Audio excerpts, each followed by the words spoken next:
For 27 years, Hollywood pointed to Deborra-Lee Furness and Hugh Jackman as proof that true love could survive the brutal spotlight of fame. But when photographs surfaced suggesting Hugh was quietly preparing to walk down the aisle once again, the illusion of an amicable, peaceful split completely shattered. Deborra-Lee kept her dignity through months of suffocating speculation, enduring whispers about secret romances and betrayal behind closed doors. Now, the silence has finally broken, and her raw, unfiltered reaction reveals a level of heartbreak nobody was prepared for. What was supposed to be a graceful farewell has spiraled into an emotional reckoning, leaving the public questioning everything they thought they knew about their marriage. If you grew up anywhere near a television screen in the late 90s or early 2000s, you already knew the story. Hugh Jackman, the scrappy Australian actor who burst onto the global stage as Wolverine, had a wife who was older, wiser, and in many ways the very reason he got there in the first place. Deborra-Lee Furness was already an established star in Australia when a young, relatively unknown Hugh walked onto the set of the television drama Corelli in 1995. She was magnetic, confident, and fiercely talented. He was a nervous 26-year-old drama school graduate who later admitted he fell in love with her before they even shared a single line of dialogue on camera. Their romance moved at a pace that stunned even their closest friends. Within a year, they were engaged. By 1996, they were married in a quiet ceremony in Toorak, Melbourne, surrounded by a small circle of family who genuinely believed they were witnessing the start of something extraordinary. And for the longest time, the entire world agreed. Hugh and Deborra-Lee became Hollywood's go-to example of a marriage that actually worked. They adopted two beautiful children, Oscar and Ava, pouring their hearts into parenthood while navigating the relentless demands of blockbuster fame. Every red carpet appearance reinforced the same image. Hugh gazing at Deborra with genuine adoration, Deborra laughing with an ease that suggested absolute security. Anniversary posts flooded social media with declarations of undying devotion. Hugh called her his greatest love in interviews so frequently that it became almost a trademark phrase, a reliable soundbite that publicists never had to coach because it seemed to come from a place of absolute sincerity. But here is the thing about fairy tales that the public rarely considers. The most polished stories are often the ones being managed the hardest. Behind the carefully curated photo shoots and the heartwarming talk show anecdotes, the dynamics of their marriage had been quietly shifting for years. Deborra-Lee, who once commanded leading roles across Australian television and film, made a conscious decision to step back from the spotlight. She redirected her formidable energy into advocacy work, particularly championing adoption reform, a cause deeply personal to her as an adoptee herself. It was noble, meaningful, and necessary work. But it also meant that while Hugh's star continued its meteoric ascent through the X-Men franchise, Broadway stages, and Oscar-nominated performances, Deborra's public profile steadily diminished by comparison. Insiders close to the couple have since suggested that this imbalance, while never openly discussed, created a subtle but persistent tension. Deborra was the foundation. She was the anchor. But anchors, by their very nature, stay in one place while the ship sails forward. And as Hugh's world expanded to include sold-out world tours, A-list collaborations, and an increasingly demanding global schedule, the distance between their daily realities grew wider than either of them publicly acknowledged. They compensated beautifully in public. The grand gestures, the surprise birthday parties, the coordinated appearances at the Met Gala. All of it played perfectly to an audience desperate to believe that lasting love still existed in Hollywood. But private relationships do not survive on public performances alone. The cracks were forming in the quiet moments, in the long stretches of separation, in the unspoken conversations that never quite reached resolution. And then, in the spring of 2021, Hugh accepted a role that would place him directly alongside a Tony Award-winning actress in a production demanding an intensity of emotional and physical closeness, unlike anything he had experienced in years. The rehearsal room became a pressure cooker of creative energy, and the boundaries that had once felt unbreakable suddenly began to blur in ways that neither Hugh nor anyone around him fully anticipated. What happened during those first weeks of rehearsal would set in motion a chain of events that no amount of anniversary tributes could ever undo. When the lights went up on Broadway's Winter Garden Theater in late 2021 for the highly anticipated revival of The Music Man, the production was hailed as the triumph the theatrical world desperately needed post-pandemic. At the center of that revival stood two titanic talents: Hugh Jackman playing the charming, fast-talking con man Harold Hill, and Sutton Foster, the two-time Tony-winning darling of the musical stage, starring opposite him as Marion the librarian. On paper, it was pure casting gold. But in the rehearsal studios tucked away in Midtown Manhattan, the dynamic between Hugh and Sutton developed a charge that went far beyond typical professional camaraderie. Broadway is an intimate, physically demanding world. To pull off a show of that scale, co-stars spend 8 to 10 hours a day locked in confined spaces, dancing inches apart, harmonizing and manufacturing authentic romantic longing 8 times a week under blinding stage lights. But those who worked behind the scenes on The Music Man began to notice something entirely different taking place. The warmth between Hugh and Sutton wasn't switching off when the stage manager called for a break. If anything, it seemed to intensify the moment the cameras and directors looked away. Insiders from the crew later shared that the chemistry between the two leads became impossible to ignore. There were the quiet, lingering conversations by the wings during scene transitions. There were the shared private jokes that seemed to exclude the rest of the company, and the subtle, protective body language Hugh displayed whenever Sutton was near. For anyone looking closely, it felt less like two seasoned professionals executing a job and more like two people discovering an unexpected, intoxicating sanctuary in one another. At the time, both were seemingly committed to long-term marriages. Deborra-Lee was supporting Hugh as she had for decades, frequently attending opening nights and maintaining her familiar role as his most dedicated champion. Sutton was married to screenwriter Ted Griffin, raising their adopted daughter. Outwardly, both households were completely intact. But inside the walls of the Winter Garden, the energy told a wildly different story. Staff members noticed a distinct shift in Hugh's daily demeanor. Colleagues described him as visibly energized, lighter, and almost completely consumed by the production in a way that felt fundamentally different from his previous theatrical runs. He was arriving earlier, staying later, and spending considerable downtime in Foster's dressing room, often discussing personal matters well beyond the scope of choreography or line delivery. For Deborra-Lee, who remained largely on the sidelines while managing family commitments and her own projects, the subtle emotional withdrawal was palpable. The man who had spent nearly 3 decades calling her his single point of truth in the world suddenly seemed emotionally tethered to a completely different environment. Friends who observed them during this period noted that Deborah's presence around the theater began to feel increasingly strained, marked by a quiet, watchful unease that she worked tirelessly to conceal from the press. The turning point came during a closed rehearsal just weeks before the show's official opening night.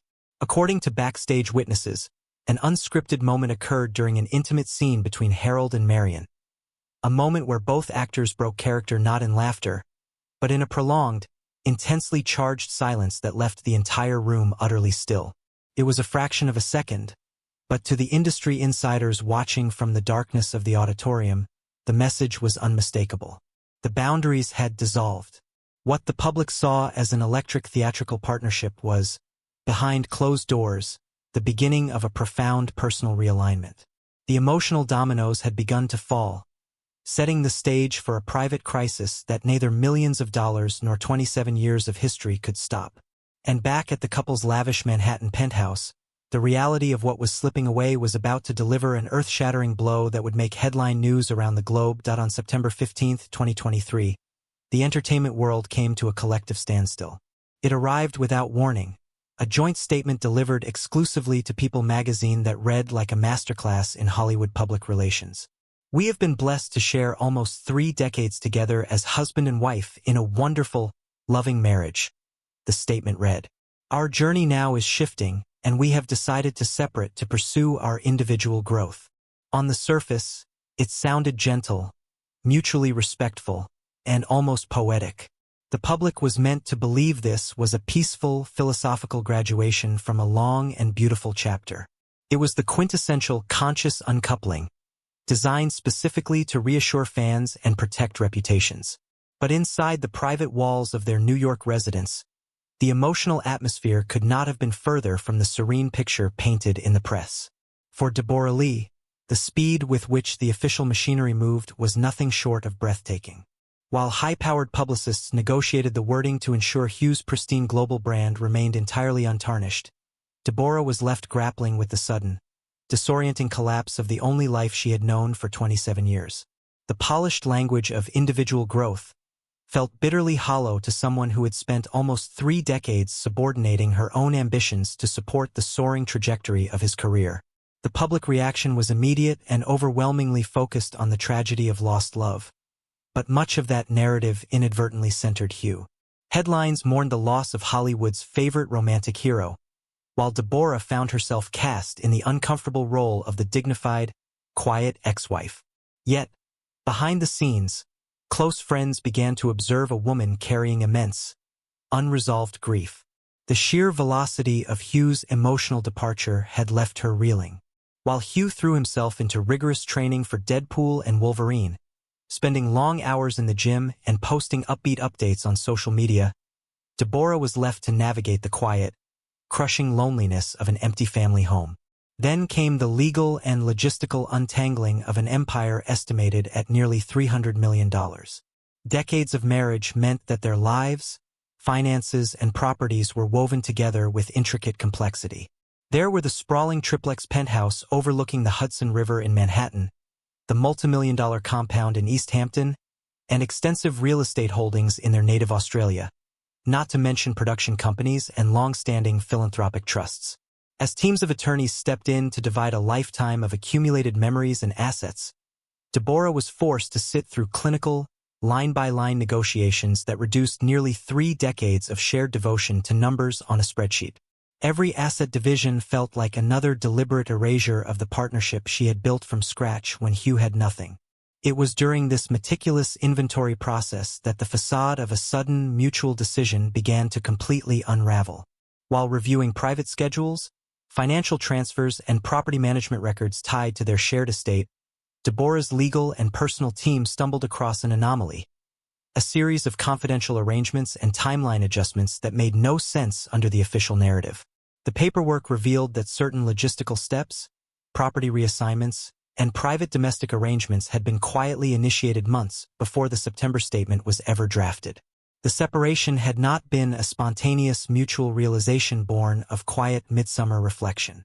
Someone had been meticulously planning the exit strategy long before Deborra-Lee ever realized her marriage was on trial.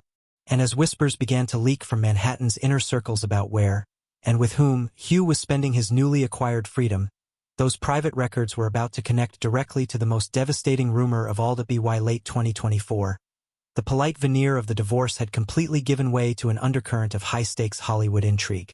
In October of that year, the pieces of the puzzle suddenly locked into place for the public when Sutton Foster officially filed for an uncontested divorce from her husband of 10 years, screenwriter Ted Griffin. To casual observers, it seemed like an unfortunate coincidence. But to the Broadway community and Manhattan's tight-knit elite, it was the long-awaited shoe dropping, the formal clearing of the board for an open, uninhibited relationship with Hugh Jackman. What followed, however, was not just a quiet progression into a new romance. Instead, rumors began to erupt across industry circles that Hugh and Sutton were moving at a pace that shocked even their most hardened theatrical peers. The whispers weren't just about dating. They were about forever. Sources within the luxury real estate and fashion sectors in New York began leaking startling details. Word circulated that Hugh had been spotted quietly viewing secluded country estates in upstate New York, properties offering fortress-like privacy, away from the prying lenses of paparazzi. Even more explosive were reports emerging from high-end Madison Avenue jewelry houses, where private after-hours appointments were allegedly arranged under strict non-disclosure agreements. The speculation reached a fever pitch. Hugh Jackman, having barely uncoupled from a nearly 3-decade union, was reportedly preparing to walk down the aisle once again.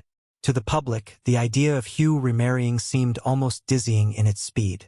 Fans who had spent years admiring his unwavering devotion to Deborra-Lee were suddenly forced to watch him prepare to offer those very same sacred promises to someone new. For Deborra, Watching these rumors play out across international tabloids was an agonizing, humiliating ordeal. The life, home, and identity she had shared with him for 27 years were seemingly being replicated in real time with another woman, barely a year after their public announcement. Industry insiders described the proposed nuptials as an ultra-private, highly guarded affair. A small gathering reserved only for the couple's most trusted inner circle, specifically designed to avoid media spectacle while cementing their bond legally and spiritually. Sources close to the production of The Music Man claimed that the connection between Hugh and Sutton had long moved past the realm of an infatuation. It was being treated by those around them as an undeniable, once-in-a-lifetime alignment of souls. Every romantic narrative pushed by anonymous sources felt like a fresh cut to Deborah. In the media, Hugh was being framed as a romantic lead embarking on a brave, beautiful second act, rediscovering passion in the prime of his later life. But Deborah knew the immense human cost behind that cinematic narrative. She was the one left holding the fragments of a dismantled life, watching the world celebrate the man who had walked away from the history they built from absolute obscurity. Yet, just as the media began to accept the narrative of a spontaneous, whirlwind post-divorce romance, a startling revelation emerged from behind the scenes. A leaked conversation between close theatrical associates and longtime family friends shattered the illusion of a sudden, post-separation spark. The discussions about a shared future, property merges, and long-term commitments had not begun in the wake of the divorces. They had been quietly circulating in encrypted messages and private retreats while both were still officially living with their spouses. The realization that the timeline was far longer and far more deliberate than anyone admitted proved too much for Deborra-Lee's closest friends to bear. And back in Australia, a protective circle of fiercely loyal confidants was preparing to break their silence and expose the devastating reality of what Deborah had truly been forced to endure. While Manhattan's theater district buzzed with excitement over Broadway's newest power couple, 10,000 miles away in Sydney and Melbourne, a very different emotional storm was brewing. Deborra-Lee Furness has never been just an actor's wife in Australia. Long before Hugh Jackman ever picked up Wolverine's claws, Deborah was Australian cinematic royalty, an accomplished, revered performer with a fierce reputation for integrity, intelligence, and loyalty. Her circle of friends didn't consist of studio executives or brand managers. They were lifelong peers, artists, and confidants who had known her for 4 decades, and watching her endure what they viewed as a slow, systematic public humiliation disguised as harmless celebrity gossip was pushing them to their absolute limit. To Deborah's closest confidants, the narrative being spun in the American press felt deeply offensive. Hollywood has an infamous, well-documented habit of discarding women of a certain age, treating the wives who built movie stars from the ground up as mere prologue to a man's second act. For nearly 30 years, Deborah had put her own creative ambitions on the back burner. She had moved across continents, managed households during grueling 6-month film shoots, shielded their children from intrusive paparazzi, and served as Hugh's primary emotional anchor through intense career pressures. To watch that lifetime of sacrifice reduced to a sterile press release about individual growth, while Hugh stepped seamlessly into a heavily publicized new romance, felt like nothing short of total erasure. Behind closed doors, friends revealed that the emotional toll on Deborah was far heavier than she let on. She was dealing with the profound disorientation of betrayal, compounded by the isolating reality of Hollywood politics. In the entertainment industry, power naturally flows toward the person who drives box office numbers. Mutual friends and industry associates who had dined at Deborah's table for decades were suddenly walking on eggshells, many subtly shifting their allegiances toward Hugh and his high-powered orbit. Deborah found herself navigating an unspoken exile, watching relationships she considered sacred dissolve overnight in the name of professional self-preservation. Deborah gave that man everything, one longtime Australian associate revealed in a quietly circulated industry leak. She gave him his confidence, she guided his career choices in the early years, and she gave him the stability to become a global icon. To watch him now, acting as though this was just an innocent, unexpected twist of fate, is tearing her apart. She is dignified, she is strong, but she is also profoundly heartbroken. For months, Deborah held the line. She refused interview requests, She politely deflected questions at adoption charity events. She maintained the silence that Hugh's high-priced PR team desperately relied upon to protect his spotless family man image. But the human heart can only withstand so much public erasure before the pressure becomes unsustainable. The breaking point finally arrived during a high-profile philanthropic gala in Sydney. Stepping out onto the red carpet in front of flashing cameras and a wall of waiting journalists, Deborah was met not just with the standard pleasantries, but with the suffocating, unspoken weight of an entire room waiting for her to stumble. An unscripted question from a reporter, probing a little too deep into the reality of Hugh's impending new life, struck a nerve that had been raw for over a year. In that fleeting, vulnerable second, the carefully constructed wall of silence began to crack. Deborra-Lee Furness made a quiet, decisive choice. She was done protecting a myth that was slowly destroying her from within. What she was preparing to say would soon rip through Hollywood's polished narrative, exposing the raw, unvarnished agony of a woman who had finally reached her limit. When Deborra-Lee Furness finally broke her silence, she did not shout. She did not call an aggressive press conference or release an angry tell-all essay through tabloid representatives. Instead, she chose something far more devastating: calm, raw, and unvarnished truth. In the interviews and informal statements that followed her public appearance, the dignified mask finally slipped, allowing the world to see the profound human cost behind a blockbuster headline. For over a year, the public had been fed a steady diet of rehearsed platitudes about mutual growth and everlasting friendship. But Deborah's unfiltered reflections painted an entirely different reality. She spoke candidly about navigating deep, unexpected grief, describing the disorienting sensation of having the ground pulled out from beneath her after nearly 30 years of unconditional dedication.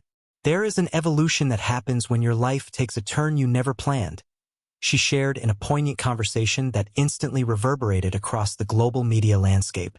She acknowledged that change in life is inevitable, but admitted that when that change is thrust upon you under the glaring heat of international scrutiny, the pain is magnified tenfold. Behind those measured, deliberate words lay an unmistakable truth. She had not chosen this separation. She had survived it. The emotional weight became even heavier when discussions inevitably drifted toward the rumors of Hugh's rapid transition into a new chapter and the looming prospect of a second wedding. While Deborah refused to indulge in petty mudslinging, her vulnerability was palpable. She touched on the psychological brutality of watching a lifetime of shared memories, sacred rituals, and private milestones seemingly replicated with someone else on a massive public stage. To dedicate your youth, your creative energy, and your entire heart to building a life alongside a partner from nothing, only to watch that foundation handed over to another person in the blink of an eye, is an experience that leaves emotional scars no amount of wealth or privilege can soothe. Her remarks struck an immediate, powerful chord with audiences worldwide, particularly with millions of women who recognized the painful archetypal script playing out before their eyes. This was no longer just another celebrity split. It became a universal conversation about loyalty, aging in the public eye, and the quiet sacrifices made in the shadows of someone else's soaring ambition. Deborah had effectively stripped away the Hollywood shine, leaving the narrative exposed for what it truly was: a devastating, deeply personal abandonment.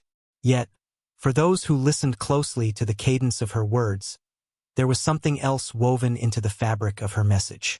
It was not just sorrow. It was a razor-sharp, unmistakable boundary. Deborah dropped subtle, pointed hints about the complicity of the industry machine that surrounds A-list stars. She referenced how easily truth gets bent by public relations narratives, and how those in the inner sanctum of fame will often look the other way when powerful men decide to rewrite their personal histories. Buried within her heartfelt reflections was a quiet, coded warning. A message aimed directly at the producers, managers, and mutual acquaintances who had facilitated, covered for, and celebrated this transition long before the public ever knew. Deborah made it clear that while she had chosen dignity over destruction, she was not ignorant of how the curtain had been pulled behind her back. Her silence had never been weakness. It had been an act of profound grace. But that grace had reached its absolute limit. The fallout from her words was immediate and seismic. The pristine, bulletproof brand that Hugh Jackman had cultivated for 3 decades had suffered its very first catastrophic blow. And as the public began to look at the Broadway superstar with newly critical eyes, the industry had to confront an uncomfortable reality. Hugh's legacy was no longer defined solely by his talent, but by the woman he left behind to claim his new life. For nearly 30 years, Hugh Jackman held a title that is almost impossible to maintain in modern entertainment: the undisputed nicest guy in Hollywood. In an industry rife with scandal, ego, and disposable relationships, Hugh was the gold standard, an extraordinarily gifted performer whose humility, kindness, and unyielding devotion to his wife made him universally beloved. But the unraveling of his marriage, and the raw vulnerability of Deborra-Lee's truth, has permanently altered that spotless aura. The shift in public perception has been subtle but undeniable. Fans and cultural commentators are no longer viewing those decades of glowing red carpet interviews through rose-tinted glasses. Instead, people are looking back at old talk show clips and gushing anniversary posts with a newfound sense of melancholy and skepticism. The fairy tale that inspired millions was real, but its ending proved that even the most celebrated Hollywood romances are vulnerable to the same quiet betrayals, shifting priorities, and devastating endings that affect everyday lives. Hugh's legacy is no longer just that of a dedicated romantic hero. He is now seen as a human being who made a calculated, painful choice to leave the foundation of his past behind for a brand new horizon. Yet, amid the wreckage of a shattered partnership, something remarkable has begun to happen for Deborra-Lee Furness. By refusing to play the silent, compliant ex-wife scripted by Hollywood publicists, she has reclaimed her own identity. For the first time in 3 decades, Deborra is not defined as Hugh Jackman's older wife, nor is she framed merely as the woman who stood steadfastly in his shadow while he conquered the world. She has stepped back into her own power. Surrounding herself with her fiercely loyal Australian creative community, Deborra is returning to her true artistic roots. She is actively developing new film projects, expanding her global advocacy work for vulnerable children, and discovering a profound sense of liberation that can only come after surviving your greatest heartbreak. She has shown the world that walking through fire does not destroy you. It burns away the illusions, leaving behind someone stronger, wiser, and entirely self-possessed. Deborra's journey is no longer about the pain of being left behind. It is about the courage to rebuild when the life you dedicated yourself to vanishes overnight. Her candid heartbreak resonated because it gave permission to countless people who have felt erased or discarded to stand tall in their own truth. She did not seek revenge. She sought reality. And in doing so, she became the undisputed moral center of this entire saga. Meanwhile, in New York, the whispers surrounding Hugh Jackman and Sutton Foster continue to grow louder with each passing month. The private viewings, the quiet getaways, and the mounting rumors of an impending, ultra-exclusive wedding suggest that Hugh is determined to press forward, writing the next grand act of his life under the blinding lights of Broadway and Hollywood. But no matter how glamorous the new chapter appears, and no matter how many standing ovations Hugh receives, the ghost of his 27-year foundation will linger over every single step. A second walk down the aisle may offer him the fresh start he desires, but it will forever be viewed alongside the profound cost paid by the woman who helped put him on that stage in the first place. As the curtain falls on one of entertainment's most iconic partnerships, the world is left with a sobering reminder that Hollywood's most perfect stories are often the most fragile. Hugh Jackman will continue to perform, and Deborra-Lee Furness will continue to heal. But as Hollywood prepares for Hugh's next public milestone, that single unreleased private agreement still hangs in the balance. A quiet reminder that the true story of how this fairy tale ended may hold secrets the world has only just begun to uncover. While Hugh Jackman prepares to take center stage in a brand new public romance, an unreleased private agreement signed just weeks before their split contains a single, explosive clause, one that could completely rewrite the story of who walked away first and why Deborra-Lee may never look at her former life the same way again.